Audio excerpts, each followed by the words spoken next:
บนี้บูชาดอกบัวดอกน้อยเฝ้าคอยคนที่ใจบุญมาโอบเอื้อเกื้อกูลรู้ค่าของบุญเก็บบัวขึ้นมาเพื่อสร้างความดีและเสริมบารมีดังว่าใช้ดอกบัวนี้บูชาพระสัมมาสัมพุทธองค์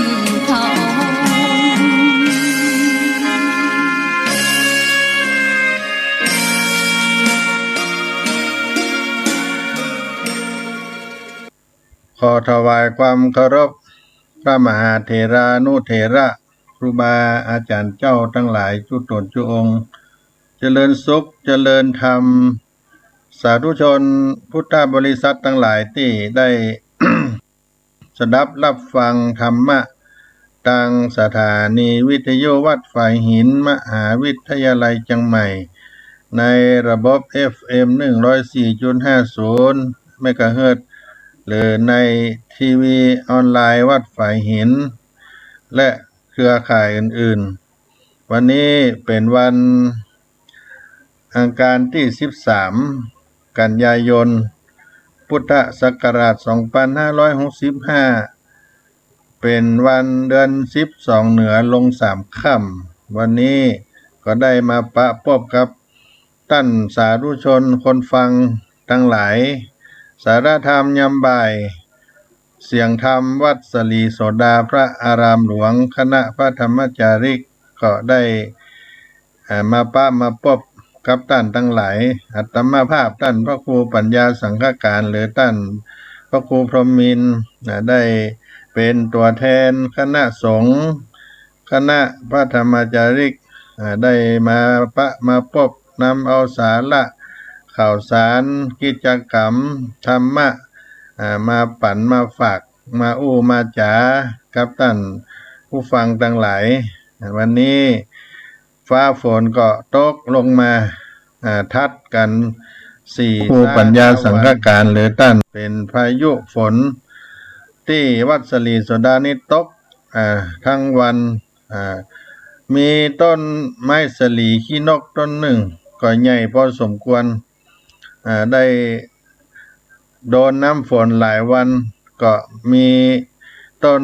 ที่มีอายุหลาย10 ปีก็โค่นล้มลงตกลงไปใส่อาคารสถานที่ก็เสียหายไปเล็กน้อยแต่ก็ บ่มีภัยได้เป็นอันตรายใดที่หลังอนุสาวรีย์ครูบาเจ้าสลีวิจัยวัดสลีโสดาก็เป็นอันตรายช่วงนี้หน้าฟ้าหน้าฝนต้นไม้ก็กูดก็ปังก็ด้วยธรรมชาติและก็เป็นต้นไม้เก่าแก่น้ำจื้อน้ำจึมลงดินลงหญ้าทำให้มันรากเก่าหลักเดิมของต้นไม้ก็กูดก็โค่นลงไปก็ระมัดระวังกันที่กุฏิบางหลังก็โดนกิ่งไม้ตกพระเนนอยู่อาศัยก็จำเป็นต้องซ่อมต้องแปลงกันในช่วงฟ้าช่วงฝนนี่ก็มีทั้งประโยชน์มีทั้งโทษอันตรายเหมือนกันแต่อย่างใดก็ดูแลสุขภาพดูแลความปลอดภัยกันหลายที่หลายแห่งคงจะเป็นเช่นเดียวกันฟ้าฝนก็ตกลงมาตอนนี้ก็ยังทะทางลงมา ก็เป็นห่วงเป็นใยบางหมู่บ้านบางแห่งก็น้ำท่วมน้ำล้น ถนนหนทางก็ขาดบนเขาบนดอยบางที่รถยานพาหนะขึ้นที่วัดพระธรรมจารีก็ไปลำบากเหมือนกันเป็นเป้อเป็นโคนขึ้นไปบนเขาบนดอยก็ลำบากและการกินการทานบนดอยวัดพระธรรมจารีช่วงนี้ก็มีสลากกพัดมีการทำบุญปูผ้าเปตพีอุทิศให้กับผู้ตายไปที่อาตมาภาพได้เอาพระธรรมเทศนาเรื่องบุพเปตพีได้มาเทศนาให้ฟังไปแต่ว่านั่นก็เป็นกัมปีในวรรณกรรมล้านนา ที่เปิ้นได้รจนาแต่งแต้มประพันธ์เอาเป็นเนื้อธรรมคำสอนเอาในพระพุทธศาสนามาสอนอู้ถึงเรื่องปุพพะเปตพีนี่ก็เป็นคำสอนในทางพระพุทธศาสนาศรัทธาญาติโยมพระพุทธศาสนาเอาสอนแล้วก็บ่มเพาะความเชื่อเรื่องสังสารวัฏการเวียนว่ายตายเกิดมีความเชื่อว่ามนุษย์ทุกคนเนี่ยมนุษย์ทุกคนต่างก็เคยเกิดเคยตายมาแล้วนับภพนับชาติบ่ถ้วนบางชีวิตก็เกิดในภพภูมิที่ดี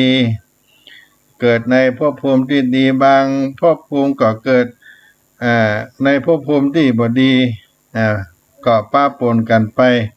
ตามกรรมดีกรรมชั่วที่เจ้าตัวได้ประกอบกระทำไว้เมื่อยังเป็นมนุษย์นี่ก็เป็นคำสอนในทางพระพุทธศาสนาที่มาในปุพพะเปตพีถ้าหาก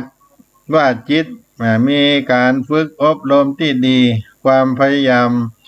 ในการอบรมจิตพยายามขจัดความเศร้าหมองในจิตถ้ายังบ่สิ้นกิเลสก็ย่อมนำไปเกิดในภพภูมิที่ประณีตมีความสุขความเจริญถ้าจิตยังประกอบด้วยกิเลสที่หนาแน่นอยู่ปล่อยให้จิตใจเศร้าหมองก็ต้องประสบกับการเวียนว่ายตายเกิดอยู่ตราบนั้นนอกจากเมื่อสิ้นชีวิตลงไปแล้วจิตก็จะต้องไปเกิดในภพภูมิที่หาความสุขบ่ได้หาความสุขบ่ได้ที่เรียกกันว่าอบายภูมิอบายภูมิเป็นที่อยู่อันแร้นแค้นเป็นที่อยู่อันแร้นแค้นหาความสุขสงบบ่ได้แม้แต่อาหารที่จะใช้ดำรงชีพก็หาบ่ได้หากต้องแต่ต้องอาศัยหากต้องอาศัยผลบุญกุศลที่มวลหมู่ญาติทั้งหลายที่ได้ระลึกคิดถึงและได้ทำการอุทิศส่วนบุญไปให้เต้าอันจึงจะมีของบริโภคอาหารบริโภคได้ดังนั้นเป็นเหตุให้บรรดาพุทธศาสนิกชนเอาท่านทั้งหลายมีความคุ้นเคยกับการทานการอุทิศส่วนบุญกุศลไปให้บรรดาญาติวงศาทั้งหลายที่ได้ล่วงลับดับขันไปแล้วที่เขาได้กินได้ทานกันไปในช่วงนี้ช่วงเดือน12ได้ทานไปให้ผู้ที่ล่วงลับไปก็เป็นกิจกรรมการกระทำที่ดีแสดงออกถึงการสร้างจิตสำนึกบุคคลเขาตั้งหลายได้ตระหนักใส่ใจในความกตัญญูกตเวทีตลอดถึงมี มีความรู้จักรับผิดชอบต่อหน้าที่ของตนที่จะต้องปฏิสัมพันธ์กับบุคคลต่างๆในสังคมที่สำคัญที่สุดเฉพาะการทำหน้าที่ฐานะเมื่อบุคคลเหล่านั้นยังมีชีวิตอยู่เท่านั้นแต่ถ้าว่ายังขยายไปถึงเมื่อพวกเขาเหล่านั้นล่วงลับไปเป็นเปตชนเป็นเปตชนแถมตัวซึ่งบรรดาพุทธศาสนิกชนทั้งหลายได้ยึดเอาวิถีปฏิบัติของพุทธบริษัทซึ่งลำดับสืบเนื่องมาตั้งแต่พุทธกาลในบุพพเปตพีกรรมปีธรรมตามมูลเหตุที่พระเจ้าพิมพิสารเป็นผู้เป็นกษัตริย์พระเจ้าพิมพิสารมหาราชาผู้เป็นกษัตริย์แห่งแว่นแคว้นมคธอันเป็นต้นแบบในการอุทิศส่วนบุญในพระพุทธศาสนาเป็นตันติแบบแผนเพื่อให้พวกเขาพ้นจากสภาพที่อดอยากทุกข์ทรมานในวิสัยของภูมิเพศเป็นอบายภูมินั้นโดยอบายภูมินั้นโดยปกติแล้วเมื่อเราพูดถึงอบายภูมิอันเป็นภาวะหรือสถานที่ปราศจากความเจริญนั้นคนส่วนมากก็จะมักจะนึกถึงภูมิของนรก มักจะนึกถึงภูมิของนรกอันเป็นที่อยู่ของเหล่าสัตว์นรกเต้าอันแต่โดยความเป็นจริงแล้วอบายภูมินั้นก็จะมีอยู่4ประเภทอันประกอบไปด้วย1นิระยะนรกก็คือสภาวะที่บ่มีความสุขความเจริญภาวะเร่าร้อนกระวนกระวาย2ติรัจฉานโยนิกำเนิดติรัจฉานพวกมืดมัวโง่เขลา3ปัตติวิสัยเป็นแดนเปรตแดนเปรตภูมิแห่งผู้หิวกระหายไร้สุข 4อสุรกายพวกอสูรพวกหวาดหวั่นไร้ความรื่นเริงนี่เป็นอบายภูมิ4ในเรื่องของเปรต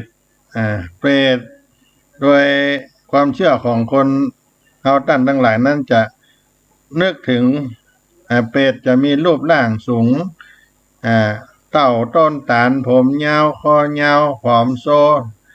ขี้ปุ่มใหญ่ต้องใหญ่มีมือเต่าใบตาลแต่ถ้าว่ามีปากเต่าหูเข็มและเปรตจะมีอาการหิวอยู่ตลอดเวลาเนื่องจากกินอย่างก็บ่ได้จึงชอบที่จะมาขอส่วนบุญในงานบุญต่างๆซึ่งเมื่อสะสมบุญได้แล้วผลบุญนั้นก็จะส่งผลให้เกิดใหม่ในชาติหน้าจะบ่ได้ต้องทนทุกข์ทรมานเป็นอย่างที่เป็นอยู่สำหรับความหมายที่แท้จริงของเปรตก็คือ แปลว่าผู้ตายไปแล้วในตามพระพุทธศาสนานั้นหมายถึงสัตว์พวกหนึ่งที่เกิดในเปตวิสัยซึ่งเป็นคติโบราณมีความเชื่อว่าถ้าหากภัยก็ตามได้ทำร้ายพ่อแม่ทำร้ายพ่อทำร้ายแม่ชาติหน้าจะได้เกิดเป็นเพศเป็นผีมีอาการนั้นอดการอยากอาหารมีเพียงแต่ส่วนบุญการอุทิศส่วนบุญไปให้เท่านั้นจึงจะสามารถมีของที่กินของบริโภคได้การทำปริกรรมเปตพีผู้ล่วงลับดับขันไปแล้วหรือการทำบุญอุทิศไปให้ผู้ตายการทำบุญอุทิศไปให้ผู้ตายที่เขาเรียกว่าเปตพีหรือปูป้าเปตพีซึ่งภพภูมิของเปรตก็จัดเป็นอบายภูมิชนิดหนึ่งอันว่าเปรตวิสัยนี้เป็นที่อยู่ของผู้กระทำอกุศลกรรมทั้งหลายและเป็นที่เสวยวิบากเสวยวิบากอันเผ็ดร้อนอันเกิดจากการประกอบอกุศลกรรมอย่างใดก็ดีแม้เปรตที่มีอยู่หลายประเภทจะมีความเป็นอยู่คล้ายคลึงกันคือมีชีวิตอันอดอยากทุกข์ทรมานขาดของกินอาหารที่ของใจการบริโภคหรือมีเป็นอาหารอันเลวเช่นสเลดน้ำลายของมนุษย์เหล่านี้เป็นต้นที่เป็นเช่นนี้ก็เนื่องมาจากวิบากกรรมของอกุศลกรรมที่ได้ตนได้ทำไว้ตอนที่อยู่ในมนุษย์อยู่ในภพภูมิของมนุษย์แต่ก็ยังปรากฏว่าเพศบางประเภทหรือว่าเปรตบางประเภทที่สามารถรับส่วนบุญที่มีผู้อุทิศส่วนบุญไปให้เป็นปัจจัยดำรงในภูมิเปรตได้ในเปรตใต้วิสัยภูมินี่ปรากฏมีเปรตอยู่หลายประเภทอันสามารถจัดเป็นประเภทใหญ่ๆอยู่ได้37ประเภทมีในกัมปีโลกบัญญัติประกรณ์มีภูมิอาศัยใกล้ชิดกับมวลหมู่มนุษย์มากที่สุดในบรรดาเปรตทั้งหลายและยังมีชื่อเรียกอีกอย่างว่าทวาทสะทิวิทวาทสะวิทเปรตบางพวกก็มีที่อยู่เป็นหลักแหล่งแต่ว่าทั้งหมดนี้อยู่บนแผ่นดินในมนุษย์โลกนี้ส่วนมากอาศัยอยู่ที่เขาหิมาลัยเชิงเขาหิมาลัยบางพวกสามารถบริโภคอาหารหยาบได้อย่างคล้ายอย่างมนุษย์แต่ล้วนเป็นอาหารปฏิกูลตามสภาพที่กรรมจัดสรรไว้มีจำนวน12ประเภทก็คือ1วันตาสาเปรต ก็คือเปรตที่มีความอดอยากหิวกระหายเป็นกำลังดำรงชีพได้ด้วยดูดกินสัตว์เล็ดน้ำลายของมนุษย์ที่ทมไว้เป็นอาหารในวัดสาวันตาสาเปรตกินมูดกินสัตว์เล็ดของมนุษย์ทั้งหลายที่ทมคายไว้เป็นอาหารสองกุณะปะขาตเปรตกุณะปาสะเปรตเปรตที่กินซากศพของมนุษย์และก็สัตว์ที่เหม็นเน่าเป็นอาหารสามคูขาตเปรตเปรตที่กินอุจจาระอันเหม็นเน่าของมนุษย์และสัตว์อุจจาระของมนุษย์และสัตว์ที่อันเน่าเหม็นเป็นอาหารคูขาตเปรตอันที่สี่อักกีจาละมุขเปรตเปรตที่มีเปลวไฟลุกไหม้อยู่ในปากและแลบออกมาจากนอกปากเป็นอันที่สี่อันที่ห้าสุจิมุขเปรตเปรตที่มีตีนใหญ่คอยาวมีปากเต้าหูเข็มอันที่หกตันหาชิตาเปรตหรือตันหักทิตาเปรตคือเปรตที่มีร่างกายผ่ายผอมอดอยากถูกความหิวแผดเผาอยู่เสมออันที่เจ็ดนิชามกาเปรตหรือสุนิชามกาเปรตคือเปรตที่มีรูปร่างดุจต้นเสาและก็เหมือนต้นไม้ที่ถูกไฟไหม้ดำทะมึนเหมือนต้นไม้ถูกไฟไหม้ดำขะลึกขะลึงน่ะนิชามกาเปรตสุนิชามกาเปรตอันที่แปดสัพพังคาเปรตสัตถังคาเปรตหรือเปรตที่มีตัวใหญ่รูปร่างกายใหญ่โตเล็บมือเล็บตีนยาวและคมเหมือนมีดคมเหมือนมีดเหมือนดาบแต่งุ้มเหมือนตะขอเหมือนเบ็ดอันนี้เป็นสัพพังคาเปรตอันที่เก้าปะพะตังคาเปรตเปรตที่มีร่างกายใหญ่โตดังดอยดังภูเขาเวลากลางคืนถูกไฟลุกไหม้โชติโชนเวลากลางวันมีควันไฟเป็นไอกุ่นอยู่รอบตัวปะพะตังคาเปรตอันที่สิบอาชะกะละเปรตหรืออาชะคะลังคาเปรตเปรตที่มีรูปร่างเหมือนงูเหลือมแต่ถูกไฟไหม้ทั่วตัวทั่วร่างกายตึงกลางวันกลางคืน11เว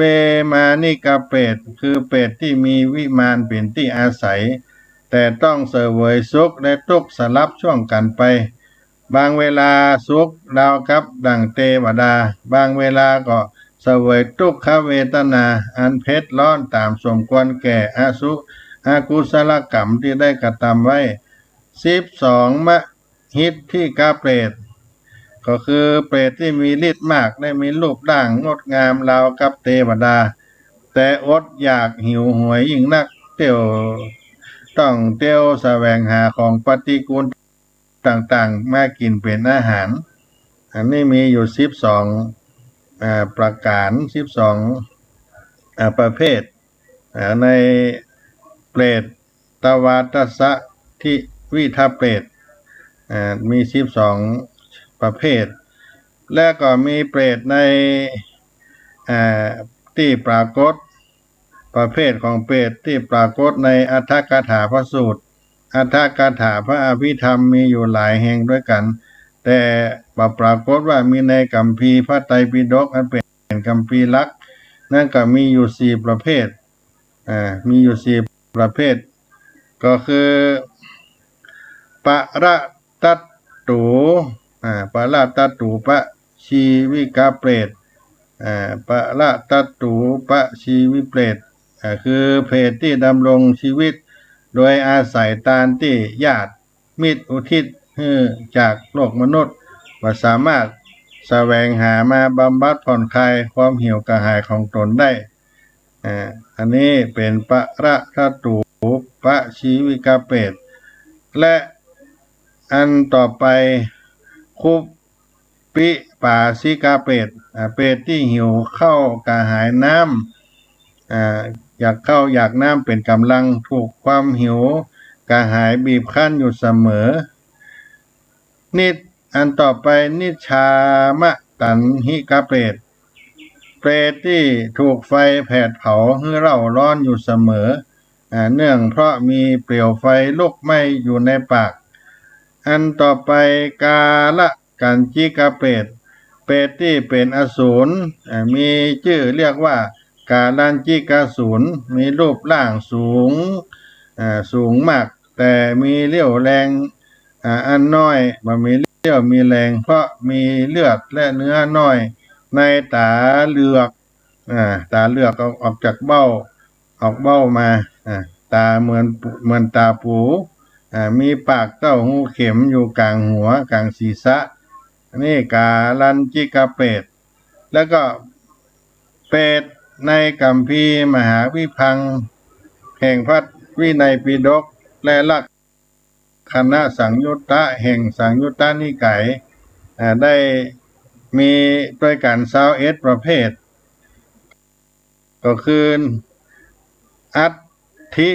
สังคิกาเปรตเปรตที่มีกระดูกต่อกันเป็นต้นแต่บ่มีเนื้อมีหนังอันต่อไปมังสะเปสิกาเปรตเปรตที่มีแต่เนื้อบ่มีกระดูก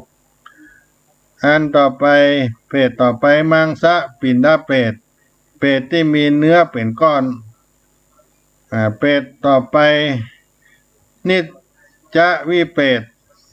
เปรตที่มีแต่เนื้อแดงๆแต่บ่มีผิวหนังหุ้มเนื้อแล้วก็ต่อไปเป็นอสิโลมาเปรตเปรตที่มีขนเป็นดังผ้าขันดังผ้าขันอันต่อไปสัตติโลมาเปรตคือเปรตที่มีขนเป็นหอกเปรตอันต่อไปสุจิโลมาเปรตเปรตที่มีขนเป็นเข็มแล้วก็อุสุโลมาเปรตเปรตที่มีขนยาวเป็นลูกธนูสันติโลมาเปรตเปรตที่มีขนเป็นดังหอกตุติยะสุจิโลมาเปรตเปรตที่มีขนเป็นเข็มจำพวกหนึ่งกลุ่มพันดาเปรตก็เปรตที่มีอันทะใหญ่มีอันทะใหญ่โตมากคูธานิมุขเปรตเปรตที่จมอยู่ในหลุมอุจจาระคูทะขาที่เปรตที่กินอุจจาระเป็นอาหารนิชชวิถีเปรตนิชชวิตถีเปรตที่คือนางเปรตที่บ่มีหนังห่อหุ้มเนื้อมังคุลิตถีเปรตเปรตที่มีกลิ่นเหม็นกลิ่นเน่าโอกิลินีเปรตที่มีร่างกายถูกไฟเผาไหม้จนเป็นถ่านไฟหล่นล่วงลงสีสะกพันธเปรตเปรตที่บ่มีศีรษะภิกขุเปรตที่มีรูปร่างเหมือนภิกษุพระสงฆ์ภิกขุณีเปรตที่มีรูปร่างเหมือนภิกษุณีสิกขามานาเปรตที่มีรูปร่างเหมือนสิกขามานา สามเณรเปรตที่มีรูปร่างเหมือนสามเณรสามเณรีเปรตที่มีรูปร่างเหมือนสามเณรีนี่ก็มีอยู่21ประการที่ปรากฏขึ้นตามคัมภีร์ในคติคำสอนและก็ความเชื่อในพระพุทธศาสนาก็ยืนยันว่าอบายภูมินั้นมีอยู่จริงและสาเหตุที่จะทำให้คนทั้งหลายไปเกิดอบายภูมินั้นก็คือเป็นคนที่ติดอยู่ในไฟกิเลสอันเล่าร้อนทั้ง3อันประกอบไปด้วยไฟคือราคะไฟคือโทสะไฟคือโมหะ3ประการนี้เมื่อดับขันธ์ไปแล้วจะต้องไปสู่อบายที่มีความเร่าร้อนตามแต่กรรมของตนดังที่พระพุทธเจ้าเพิ่นได้ตรัสไว้ในอัคคิสูตรว่าด้วยไฟกิเลสที่พระองค์ได้ตรัสในอัคคิสูตรว่าด้วยไฟกิเลสว่าไฟคือราคะย่อมเผาผลาญ นรชนผู้กำนัดหมกมุ่นอยู่ในกรรมทั้งหลายไฟคือโทสะย่อมเผาผลาญนรชน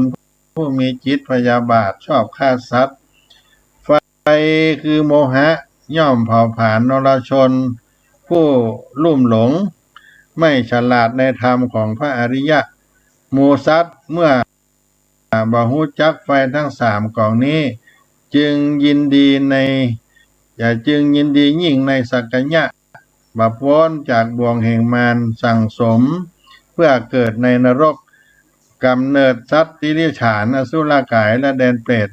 ส่วนนรชนทั้งหลายผู้มันอบรมตนในศาสนธรรมของพระสัมมาสัมพุทธเจ้าทั้งกลางวันกลางคืนมันเจริญอสุภสัญญาเป็นนิจย่อมทำไฟคือราคะคือดับลงได้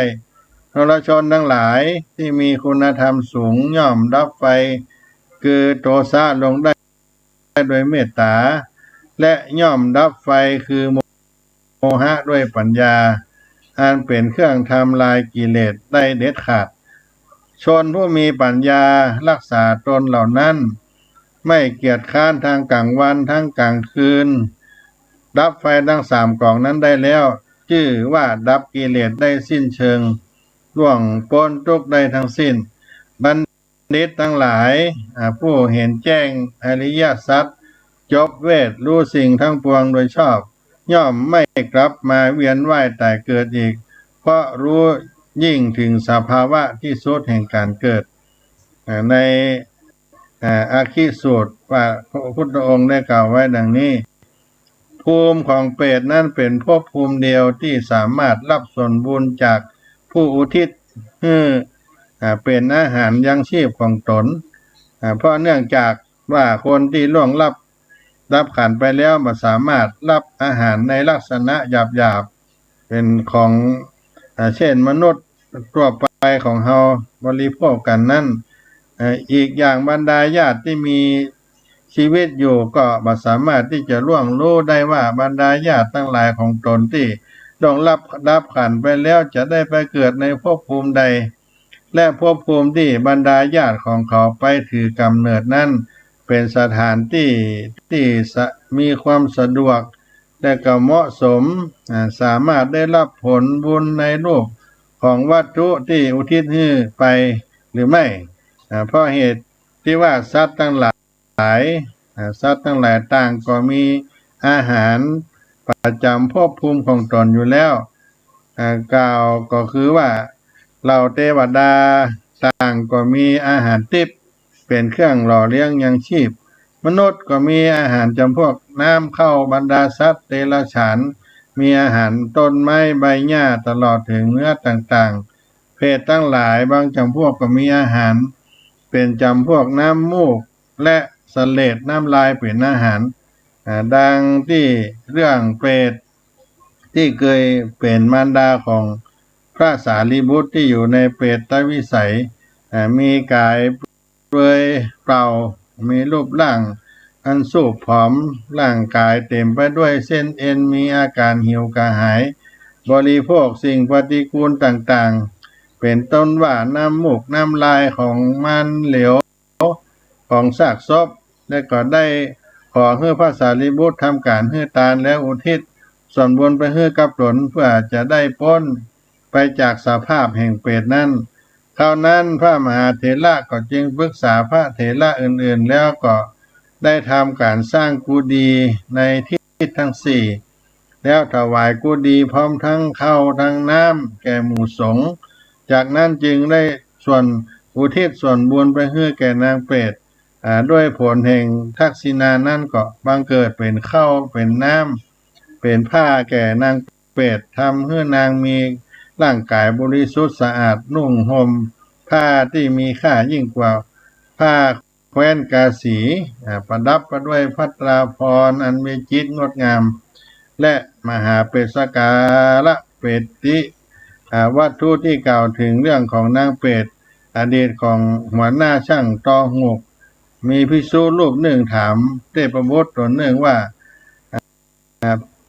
นางเปรตนี่กินคูดมูดโลหิตน้ำหนองเป็น ประการนี้เป็นวิบากอันใดนางเปรตผู้ที่กินเลือดหนองเป็นประจำเมื่อก่อนได้กระทำกรรมอันอย่างไว้สำหรับสัตว์นรกอาหารก็คือมีอาหารคืออกุศลกรรมอากุศลกรรมที่ทำเพื่อไปเกิดในนรกรวมไปถึงเปรตที่มีสภาพความเป็นอยู่คล้ายกับสัตว์นรกก็เสวยความทุกข์ทรมานอันเกิดจากอากุศลกรรมเป็นอาหารเช่นกันในบรรดาเปรตทั้งหมดทั้งมวลรวมแล้วมี37ประเภทที่ได้กล่าวได้มานี้ในปุปปาเปตพีชนิดของเปรตที่สามารถรับส่วนบุญในรูปของวัตถุได้ก็คือปะระทัตตูปะชีวิกาเปรตที่ดำรงสภาพอยู่ได้โดยอาศัยบุญที่ญาติทั้งหลายตลอดถึงผู้อื่นอุทิศส่วนบุญไปให้ปาราตัตตูปะชีวิเปรตเป็นเปรตที่มีเศษอกุศลอันเบาบางจึงมีจิตอันระงับทุกโศกได้เป็นบางขณะมีจิตระงับทุกโศกได้เป็นบางครั้งบางขณะจึงมีโอกาสรับรู้บุญที่หมู่ญาติอุทิศบุญไปให้เมื่อรับรู้แล้วก็อนุโมทนาผลบุญนั้นๆความอดอยากอยากแค้นก็จะบรรเทาเบาบางเพื่อหายสิ้นไปด้วยเดชะบุญของญาติที่ได้ทำการอุทิศไปให้แต่ถ้ายังบ่ได้มีญาติระลึกถึงบ่มีการอุทิศส่วนบุญไปให้เปรตจำพวกนี้ก็จะสัตเซพเนจรเล่ร่อนแสวงหาผลบุญจากหมู่ญาติคนต่อไปถ้ายังบ่ได้ก็จะเวียนกลับมารอใหม่วนเวียนอยู่ใกล้ๆหมู่ญาติด้วยความหวังว่าเมื่อใดญาติของเฮาทำบุญกุศลแล้วขอคงอุทิศส่วนบุญให้แก่เฮาพ้องแต่เมื่อญาติทำบุญแล้ว บ่ได้อุทิศส่วนบุญไปให้หมู่เปรตพวกนี้ก็จะเดินวนเวียนไปมาด้วยความผิดหวังหรือกระหายทุรนทุรายบางทีก็กลับเป็นลมล้มลุกเป็นลมล้มลงหมดสติไปขั้นพอมีลมปัดมากระทบกายก็ฟื้นคืนสติมาได้คืนสติมาแล้วก็คิดปลอบใจตนเองว่าวันนี้ญาติเราระลึกมาได้ว่ามีเราคราวต่อไปเขาคงจะได้ระลึกถึงเฮาได้เมื่อทำบุญกุศลเขาคงจะอุทิศผลบุญให้เฮาในคราวหน้าและแล้วเปรตนั้นก็ทนอดอยากหิวกระหายต่อไปด้วยความหวังว่าสักวันเฮาจะได้อาหารแห่งหมู่ญาติที่ระลึกถึงแต่อย่างใดก็ตามก็ต้องยังมีเงื่อนไขว่าบรรดาเปรตชนิดนี้จะเสวยส่วนบุญที่ผู้อุทิศไปให้ได้นั้นต้องทำการอนุโมทนาส่วนบุญที่ผู้อื่นอุทิศให้ตนเหียก่อนจึงจะสามารถบริโภคและใจสอยในสิ่งที่เขาอุทิศให้ได้ซึ่งก็เป็นในแง่ของรูปธรรมเมื่อเราเปรตทั้งหลายที่มีความปราโมทย์ยินดีในการอุทิศส่วนบุญของผู้อื่นที่อุทิศให้กับตนเมื่อนั้นก็จึงเป็นเหตุให้เขาได้รับส่วนบุญที่อุทิศไปให้ทันทีโดยมีตัวอย่างข้างที่พระเจ้าพิมพิสารที่ในธรรมได้กล่าวไว้ญาติโยมในธรรมเปตพีได้กล่าวไว้ในครั้งที่พระเจ้าพิมพิสารได้สร้างวัดเวรุวันป่าไผ่เวรุวันแล้วได้หลังทักษิโนทกอุทิศส่วนบุญให้กับญาติทั้งหลายที่ล่วงลับไปเพศที่เป็นญาติของพระเจ้าพิมพิสารได้ทราบดังนั้นก็จึงพากันอนุโมทนาด้วยการเปล่งวาจาสาธุก็ปรากฏว่ามีโภชนาอาหารตลอดจนถึงผ้าเป็นต้นเกิดขึ้นอย่างพรั่งพร้อมยังผลคือพวกเปรตได้บริโภคใจสอยเป็นปัจจัย จนอิ่มหนำแล้วพ้นจากอัตภาพของเปรตในที่สุดในเหตุการณ์นั้นที่ได้มีในปรากฏในคำสอนในธรรมบุพเพเปตพีที่กล่าวไว้ว่าในคืนวันหนึ่งที่พระเจ้าพิมพิสารพระราชาแห่งแคว้นมคธขณะที่ทรงกำลังบรรทมพระองค์พันทรงได้ยินเสียงร้องโหยหวนอันน่ากลัวพืชสะพึงกว่าปรากฏขึ้นภายในพระราชวังครั้นว่าลุ่งเจ้าขึ้นมาจึงเข้าเฝ้าพระพุทธเจ้าเข้าเฝ้าองค์สมเด็จพระสัมมาสัมพุทธเจ้าแล้วพระเจ้าบิมพิสารพระองค์ก็ทรงกราบทูลถามถึงที่มาของเสียงอันประหลาดน่ากลัวนั้นว่าเป็นเสียงอันใดทำไมถึงได้โหยหวนนาคพืชสะพึงกว่าเช่นนั้นองค์สมเด็จพระสัมมาสัมพุทธเจ้าก็จึงตรัสว่าดูก่อนมหาราชะมหาบพิตรทรงอย่าได้หวาดกลัวอย่าได้หวาดกลัวไปเลยเสียงที่พระองค์ทรงได้ยินนั้นจะ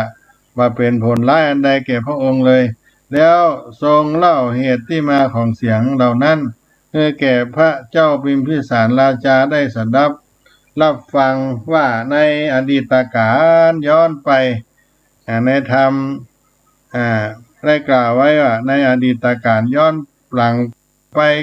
92กับ92กันย้อนไป92กับ92กันพุทธเจ้าทรงพระนามว่าพุทธะสัมมาสัมพุทธเจ้าทรงได้รับทูลอาราธนาจากพระราชาผู้ครองนครราชคฤห์ในอดีตทั้งเสด็จไปประทับอยู่ในพระราชอุทยานพร้อมด้วยภิกษุสงฆ์บริวาร500รูป500ตนเพื่อที่จะถวายภัตตาหารเหตุการณ์ได้ดำเนินอยู่เช่นนี้เป็นเวลาหลายวันจนจนพระราชบุตรทั้ง3ของพระราชาได้ทูลขออนุญาตแก่พระบิดาเพื่อจะมีโอกาสถวายทานแก่พระเจ้าพุทธะหรือพระพุทธะสัมมาสัมพุทธเจ้าและหมู่สงฆ์ด้วยพระองค์เอง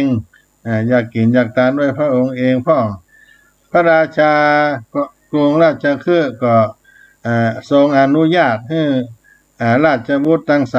3ทำการถวายทานแก่พระพุทธสัมมาสัมพุทธเจ้าและก็หมู่สงฆ์ทั้งหลายได้ดังนั้นพระราชบุตรทั้ง3ก็จึงได้ไปจวนขุนคลังซึ่งก็คือผู้ที่เกิดมาเป็นพระเจ้าพิมพิสารในชาติสมัยการนี้ได้มาร่วมจัดอาหารข้าวอาหารหวานขุนคลังพอได้รับหน้าที่เป็นหัวหน้าจัดหาอาหารเลี้ยงพระก็จึงจักชวนบรรดาญาติ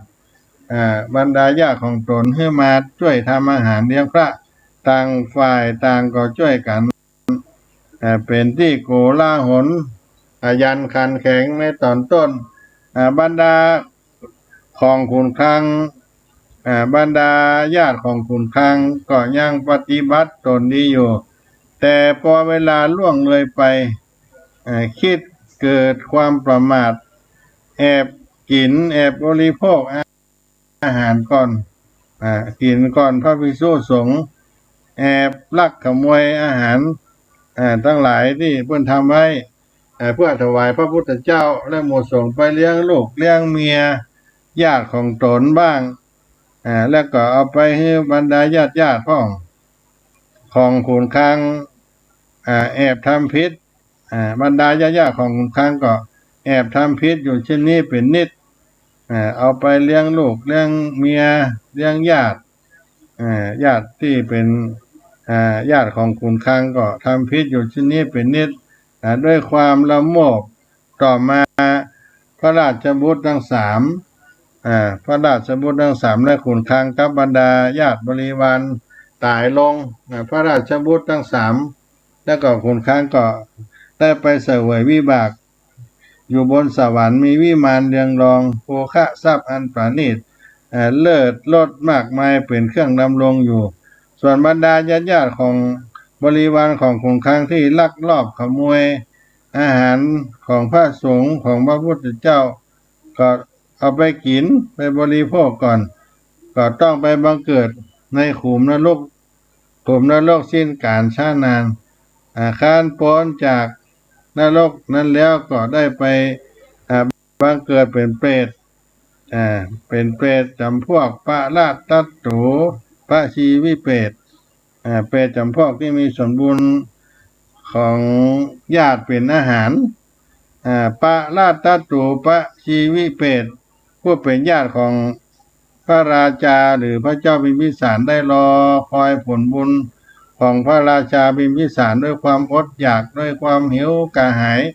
จนกาลเวลาล่วงเลยมาจนถึงพระพุทธเจ้ากักกุสันโธสัมมาสัมพุทธเจ้าหมู่ชนผู้คนทั้งหลายพอได้ฟังพระธรรมที่พระพุทธองค์ทรงแสดงก่อบังเกิดปีติโสมนัสยินดีมีความศรัทธาที่จะบริจาคถวายเป็นปัจจัยสี่แก่หมู่สงฆ์ซึ่งมีพระกักกุสันโธสัมมาสัมพุทธเจ้าเป็นประมุขแล้วก็แบ่งผลบุญอุทิศไปให้แก่หมู่ญาติของตนที่ล่วงลับไปแล้วฝูงเปรตปรตัตถุชีวีเปรตบางพวกที่ได้รับผลบุญของญาติก็แสดงความชื่นชมโสมนัสยินดีโดดดังบุรุษสตรีผู้เดินทางมากลางทะเลทรายอดอยากและกระหายน้ำเป็นกำลังท่านเดินมาเจอแหล่งน้ำและอาหารที่ลิงโลดยินดีก็เปล่งสาธุการฝูงเปรตเหล่านั้นก็ยกมือประนมเหนือเสียงกล่าวสาธุรับผลบุญของญาติที่อุทิศส่งไปให้แล้วก็ได้พ้นจากอัตภาพของเปรตชนิดนั้นไปบังเกิดตามแต่บุพกรรมของตนพวกที่มีกรรมแสนสาหัสเมื่อบ่ได้รับส่วนบุญก็จึงชวนกันไปเฝ้าพระพุทธเจ้ากักกุสันโธสัมมาสัมพุทธเจ้าแล้วก็ทูลถามขึ้นว่าพวกข้าพระบาทจักพ้นจากอัตภาพเปรตนี้เมื่อใดหนอสมเด็จพระสัมมาสัมพุทธเจ้าพระองค์สมเด็จพระบรมศาสดากักกุสันโธพุทธเจ้าจึงทรงตรัสว่าแม้สิ้นกาลในศาสนาของเฮาท่านทั้งหลายก็ยังบ่พ้นอัตภาพของเปรตจวบจนเราตถาคตนิพพานไปแล้วสิ้นเวลานานจนแผ่นดินสูงได้1 โยชน์จะปรากฏพระพุทธเจ้ามีพระนามว่าโกนากมนะสัมมาสัมพุทธเจ้าพวกท่านทั้งหลายก็จงไปถามพระโกนากมนะสัมมาสัมพุทธเจ้าพระองค์นั้นเถิดจำเนียนการหลังจากสูญสิ้นศาสนาของพระกักกุสันโธพุทธเจ้าแล้วการล่วงเลยมานับเป็นเวลาพุทธันดร1รู้ถึงศาสนาของพระสัมมาสัมพุทธเจ้าโกนากมนะนี่หมู่เปรตเหล่านั้นก็เข้าไปทูลถามเปรตเหล่านั้นก็ไปทูลถามองค์สมเด็จพระโกนากมนะสัมมาสัมพุทธเจ้าได้จึงทรงตรัสว่าแม้สิ้นศาสนาของเราท่านทั้งหลายก็ยังบ่ได้พ้นอัตภาพเปรตจวบจนแผ่นดินสูงขึ้นได้1 โยชน์จักปรากฏพระพุทธเจ้าจักปรากฏพระพุทธเจ้าทรงพระนามว่ากัสสปะพุทธเจ้าขอท่านทั้งหลายจงรอทูลถามพระสัมมาสัมพุทธเจ้าพระองค์นั้นเถอะหมู่เปรตญาติของพระเจ้าพิมพิสารก็อดทนอดกลั้นความหิวกระหายทุกข์ทรมานต่อไปจนรู้ถึงสมัยที่พระมหามุนีศาสดาสัมมาสัมพุทธเจ้าผู้ทรงพระนามว่ากัสสปะพระกัสสปะเสด็จอุบัติขึ้นหมู่เปรตเหล่านั้นก็พากันเข้าไปทูลถามพระองค์พุทธองค์ก็ทรงมีพระดำรัสตรัสว่าจะมีพระสัมมาสัมพุทธเจ้า ทรงนามว่าพระศรีสักยมุนีโคดมมาตรัสรู้ในการละนั้นจะมีคัตติยราชทรงนามว่าพระเจ้าพิมพิสารผู้เป็นญาติของพวกท่านทั้งหลายได้สดับพระสัทธรรมจนมีดวงตาหันธรรมมีจิตโสมนัสเลื่อมใสสร้างวัดเวลุวันถวายรุ่งขึ้นก็จะถวายทานอันมีปัจจัยสี่เป็นต้นแล้วพระสัมมาสัมพุทธเจ้าโคตมะโกสักกยมุนีโคดมพุทธเจ้าจักนำเอาญาติของเธอผู้อุทิศบนไปให้แก่เธอทั้งหลายเมื่อได้รับผลแห่งทานขนั้นแล้วก็จะพ้นความทุกข์เดือดร้อนเปรตวิสัยจะมีอันธพาลหายไปจากตัวเธอทั้งหลายในกาลนั้นหมู่เปรตทั้งหลายนั้นก็ต่างพากันยินดีต่างฝ่ายต่างล่ำลักละล่ำละลักกล่าวว่าข่าวดีแล้วข่าวมงคลแล้วเจ้าเฮาทั้งหลายอัตภาพนี้จะสิ้นสุดแก่พวกเราอีกว่าจ้านานความหิวกระหายทุกข์เดือดร้อนก็จักได้รับการผ่อนคลายชำระหายด้วยผลบุญของพระเจ้าพิมพิสารผู้เป็นญาติของเฮาแม้จะต้องทนรอไปอีกจนสิ้นเวลาพุทธันดรก่อนยังดีกว่าที่จะรอโดยบรรลุว่าจะสิ้นสุดเมื่อใดความหวังเรามีแล้วแสงสว่างปรากฏแล้วข่าวนี้ช่างเป็นมงคลนักหมู่เปรตเหล่านั้นต่างก็พากันแสดงกิริยายินดีในกิริยาดีอันยินดี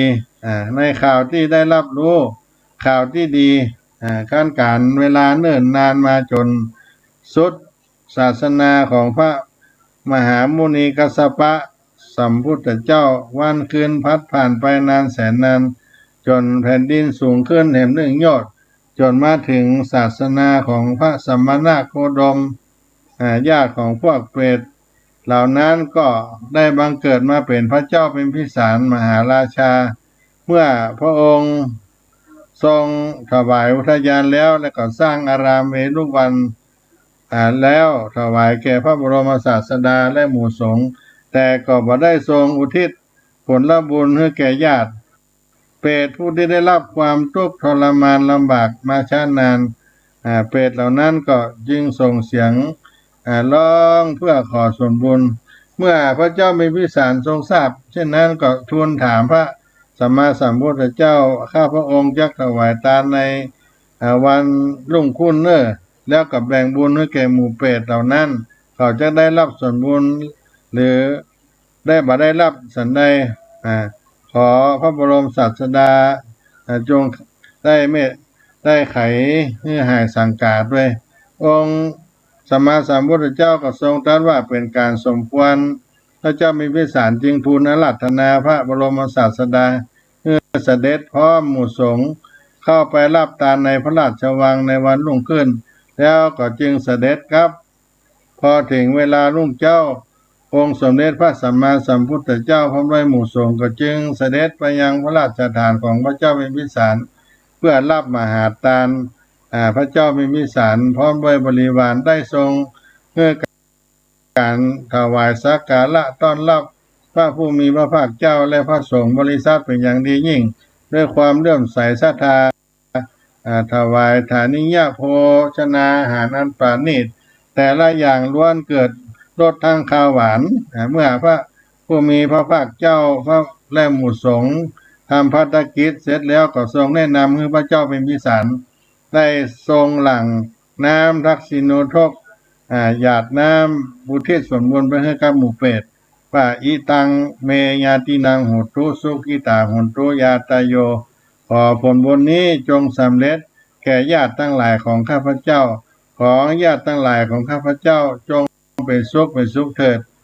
ในคราวนั้นพระพุทธเจ้าก็ได้ทรงเนรมิตให้พระเจ้าพิมพิสารพร้อมด้วยบริวารได้หันเปรตทั้งหลายว่าเมื่อได้รับผลบุญจากญาติอุทิศให้แล้วก็มีสภาพเป็นอย่างใดเมื่อพระเจ้าพิมพิสารหลั่งน้ำทักษิโนทกแล้วขณะนั้นสาบกกรณีอันประกอบด้วยดอก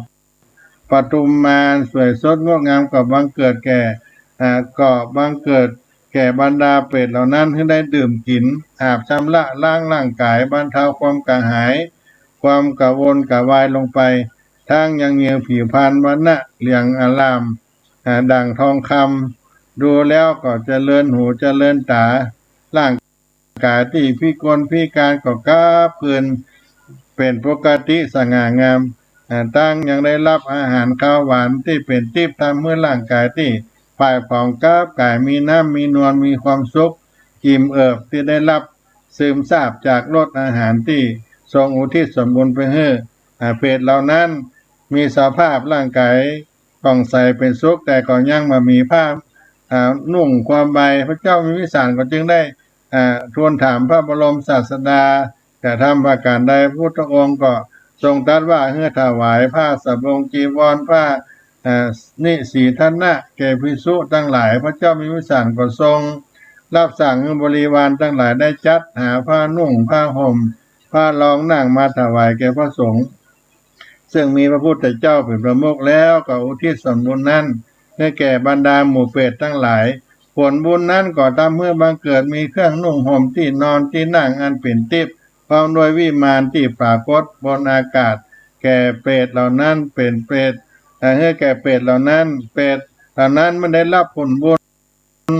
ของญาติที่ได้อุทิศก็เป่งสาธุการปากันเข้าไปยังอยู่วิมานที่ปรากฏอยู่บนอากาศพระเจ้าพิมพิสารขั้นได้หาอานิสงส์ในการให้ทานได้อุทิศผลบุญแก่บรรดาหมู่เปรตที่เป็นญาติทำให้พ้นทุกข์มีความสุขหันป่านนี้พระองค์ก็มีความปีติสมนัสยินดีศรัทธาในการให้การทำทานมากขึ้นอันนี้ก็เป็นปราโลภเหตุในพระเจ้าพิมพิสารในธรรมเปตพี ก็พระองค์ก็ได้บรรลุโสดาบันพร้อมด้วยหมู่ชนอันบริวารเป็นอันมากได้ถวายพระเวฬุวันเป็นวัดแรกในพระพุทธศาสนาได้ให้แก่พระสงฆ์สาวกได้เจริญธรรมในสมณวิสัยในการต่อมานี่ก็เป็นที่มาในเรื่องเปตพี วันนี้ได้เอามาเล่าอู้สู่กับสถาพี่น้องฟังในสารธรรมยามบ่ายก็หมดป่ายเวลาพอดีเนาะในเมื่อค่ำยามเย็นก็จะได้มามาพบกันอีกครั้งหนึ่งวันนี้ขอความสุขสวัสดีจงมีแก่ท่านทั้งหลายจะได้มาอู้มาจากกันในภาคค่ำยามเย็นต่อไปจัตตาโลธรรมาวัฏันตุอายุวันโนสุขังปะลัง